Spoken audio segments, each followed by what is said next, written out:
everybody. Welcome to Stagwell Sport Beach. This is our third year at Sport Beach. Actually, Paul, I remember meeting you our first year. Yes, we're OGs. Total OGs. But hello, everybody. My name is Gina Gray. I'm with Colle McVoy, which is a full-service creative agency, part of the Stagwell Network based in Minneapolis.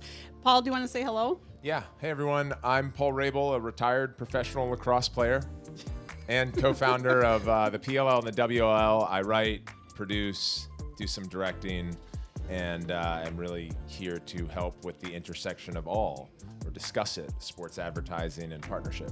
It's amazing.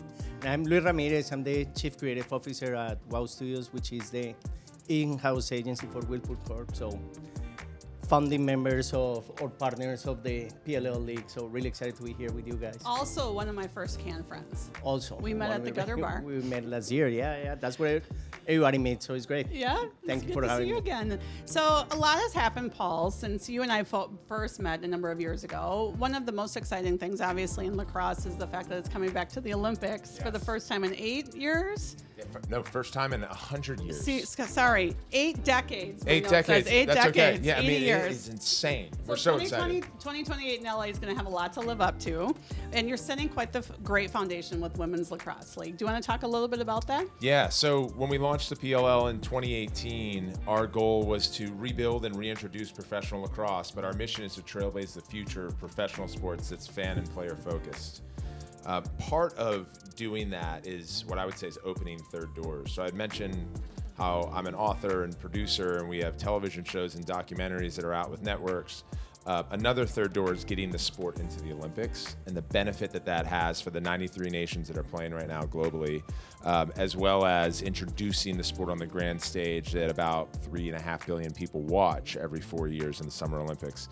That sort of trickle-down effect, not only for attention to the pro games, but also introducing the game to young kids out there who may want to try it for the first time is so amazing. Great.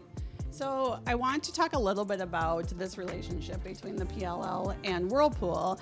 And Tito, you were one of the first sponsors to come on board with the PLL, and you really locked arms, and now you're going to be venturing into the women's game as well. And talk to us a little bit about thoughts you've had on this partnership or any learnings as one of the sort of first ones in. For sure, no, and first of all, it's been great partnering with the PLL. You know, as you mentioned, as being some of the first, I think we have managed to establish a great relation.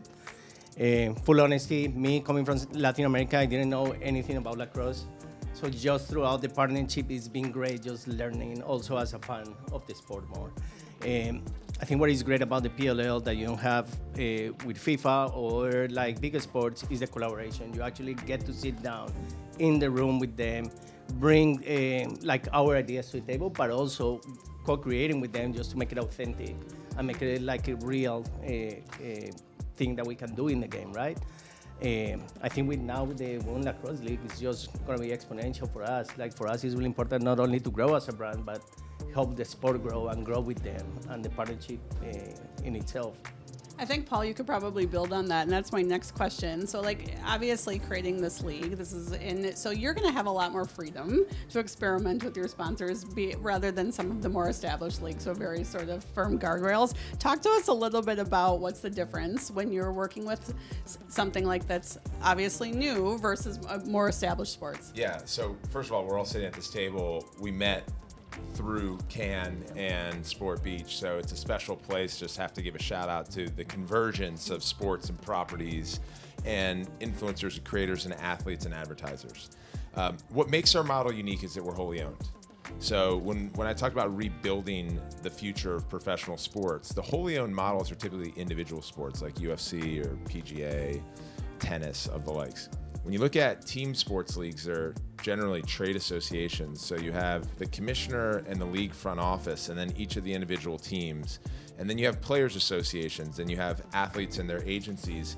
And it ends up being like a fragmented integration if you're partnering. You have to go at the league level, the teams, etc. And then sometimes go with the editorial and have a production arm. So what we did to solve that, knowing where we were pound for pound, was saying, okay, let's own all of the IP. So when Whirlpool comes in, they're a league founding partner.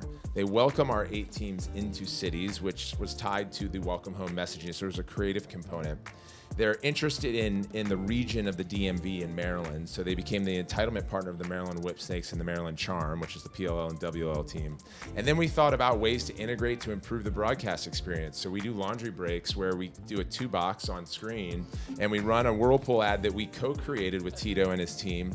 And you can keep your eye on the game because numbers show that retention is higher. And one of the things that we talked about, not knowing lacrosse, but understanding each other's audiences and goals, is that a PLL fan is 3 times more likely to choose a partner of the PLL because they're so sticky and they love the sport so much and they appreciate the support that we get from our partners. There's other data that I'm sure we might jump into, but that was sort of like principles of why this works and why it happened. I have a question for both of you now. What advice do you have for brands that are feeling out sports-driven sponsorships? Are there any missteps or actually best practices that are top of mind for both of you? I think for me it's authenticity and don't push it, right? Like I think like you need to show in a way that it feels authentic for the brand, that it actually shows that you have a place, and that it goes just beyond just putting a logo in there, right? Like I think what you were saying, Paul, is true. Like we've been co-creating some of the content. The PLL is going to be in Chicago. We're already working on having ways to integrate it throughout the city. How do we take over almost like the city and create events that are actually native to Chicago and that doesn't feel like we're pushing too hard? I think we had a great example of the Grand Prix last night was the broadcast of the Olympics in Paris. They just won the out-of-home Grand Prix, and that just opened what you can do, the possibilities of what you can do in broadcast. So I think sport has become like a great not only venue to connect with our fan base, but also has been like a nice vehicle to show up with the brand in an authentic and also like gain new target audiences, which for us is key. Yeah, I mean, it's so well said, right? Authenticity is really important. We think about how we can solve for each other's challenges or help each other achieve goals. I mean, that's critical in any partnership is to make it two-way. And I think the other point is agility. And so to be able to react in the middle of the partnership, because brands are moving as quickly as properties and they're uncovering new information as we are, and they're seeing positive trends and trends away from certain things. You have to be able to react. And again, the benefit of a wholly owned model is that we can enforce those because we're the decision makers. We don't have to go through a board of governors to vote on things, and we don't have to fight with different, marketing heads at different teams. And so, the ability to be agile is something that we do quite a bit. And then the last thing I'll say is authenticity. Like you really have to come to terms with what that means to you. It gets thrown around a lot. But you would think like Whirlpool and sport, Whirlpool and the PLL, what is it there? So if you dig into the numbers, I mentioned the 3 times more likely to purchase a product of a partner of the PLL. But according to our Ticketmaster partner, 70% of our fans who attend games have families. And they also have purchasing power. And if you look at what Whirlpool shared with us, and the primary source of purchasing new appliances is being reactive. Something happens unexpected. And so you could look at the trajectory of appliances, but oftentimes it's the unexpected in a more and more mobile world. And so the brand and the authentic integration is really critical to get right because you never know when someone is going to make that purchase. And then we do a lot of lifestyle programming. So whether it's a new Beyond Meat partnership, or if we're rolling out a cooking series with one of our players who's a top chef, we're always using Whirlpool appliances and making it a part of what we do. It's almost endemic to the PLL and WLL right now. Yeah. I love that. So, of course, here we are. We're at a marketing conference. We're Tito and I, anyway, are marketers, although you are too, Paul. So, non-traditional, maybe. Yeah, that's okay. That's okay. So, how do you think that we need to think about KPIs, right? How should brands and obviously their sports sponsorships be thinking different about KPIs, or maybe not? Yeah. So for us, the ROI working with PLL has been amazing. So it's been like great. We have seen like great numbers in engagement when we put our social media that is related to PLL. Also in the in-game activations have also driven like a lot of people. Like I think we had like this set of laundries where people can shoot with the Lacrosse just to put it in the hole of the laundry. So again, all that engagement and that though is not like potentially that KPI is not really immediate, but you are seeing the fan base growing. You're seeing engagement with the content that we're putting. So I think like those KPIs are really important for us. Now, where we go from there, the sky's the limit, I think. And we just need to see what type of content, to your point. I think the content that we did with one of the players cooking at home and those sort of things, branded entertainment is going to be key. But that just opened a whole world of possibilities and KPIs.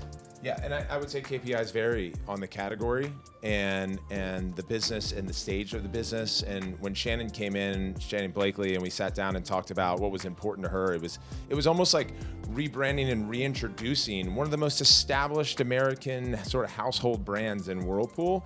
And the path through was, again, akin to what Stagwell does here in Cannes is sport and the community connection that you get. So largely, as Tito said, impressions and engagement and awareness and coolness and tying through our team and our players and the usage of it visibly. And then, so that's top of the funnel. And then it makes its way down, and depending on ways that, they may launch a new product or want us to talk about something else differently, then we can sort of drive bottom of the funnel conversion. But right now, it's been largely about, can we deliver a really strong return on advertising spend, and ideally we like to exceed any type of projection.